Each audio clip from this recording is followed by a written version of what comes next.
एक से बोला था बाबा की अभी के जो मामला है एमए में भी फर्जी ग्राम सभा के बाद आए और सुप्रीम कोर्ट के स्पष्ट जजमेंट मिले हैं कि ग्राम सभा जो निर्णय लेगी वही पक्ष में सुप्रीम कोर्ट में निर्णय लेगी।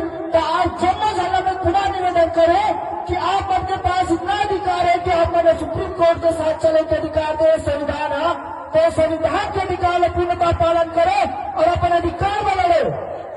लड़ो नहीं, एक साधारण विभाग में लड़ो कि नहीं लड़ो, लड़ना चाहिए कि नहीं लड़ना चाहिए। ये सिर्फ हमारे युवक की आवाज नहीं, ये हमारे आने वाले पीढ़ी में आवाज उठाया था न मना। आप आपके गाजीपुर में आवाज उठाया था।